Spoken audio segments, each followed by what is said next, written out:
here's the first video that's going to test your understanding of mass and Newton's laws. This one covers the concept of mass. So imagine that two blocks of concrete are shot into orbit. So they go up in the air past the edge of the Earth's atmosphere and begin to fall back down. And one has twice the mass of the other. So the question is, will the heavier one fall slower, faster, or at the same speed as the lighter one? And we'll give you a few seconds to try to work this one out and then go over the answers. Okay, so for this one we have to look at the two properties of mass. The one that's twice as big will have a force that's twice as large as the small one. Now hopefully that wasn't enough to make you say that it's going to fall twice as fast, because we have to look also at the fact that the mass doesn't want to accelerate. So the one that's twice as big is also going to be twice as hard to accelerate. So we have a force of 1 times accelerating a mass of 1 times, and a force of 2 times accelerating a mass of 2 times. So now we have to look at, this one is twice as hard to accelerate, because it's twice as big, but it also has twice the force. Whereas the small one only has 1 times the force, but it only has 1 times the mass. So actually, because there's no other forces, there's no air resistance or drag or anything else, we can actually say that both these things will fall at the same speed. And you might have done an experiment like this in a middle school science classroom of some sort, where you tested out and found out the fact that two objects fall at the same speed as long as there's no significant air resistance. And this was actually one of the big breakthroughs that allowed us to develop a new system of physics. That Galileo discovered this by dropping balls of lead off the top of the Leaning Tower of Pisa.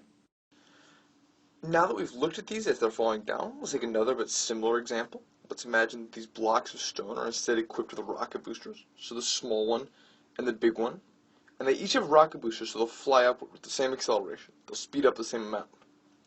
And then the question becomes, will it take more than twice the amount of rocket boosters to push this one up, or less than, or the same? So why don't you think about that for a second, and we'll go through the answers. And think about the way we did the previous one, and see if you can kind of apply that logic to the next one. Okay, hopefully you made at least a little progress there. Let's start by labeling these. This one has a mass of 2m, and this is a mass of 1m. And here m doesn't mean meters, here m just means it's like the mass of the block, and that's how we know that the one on the left is twice as big as the one on the right.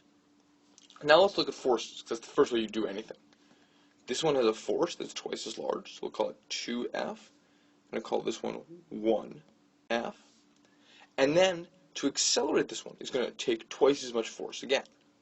So we want them to have the same acceleration, we'll call it little a for acceleration. Then in order to have the same acceleration, the one on the left is going to need twice as much net force upwards as the one on the right. Because remember, everything is in terms of net force. So as a result, it's going to take twice the force to make the acceleration happen on the left one, and twice the force to overcome gravity. And as a result, we're going to need exactly twice as much force on the left as we are on the right.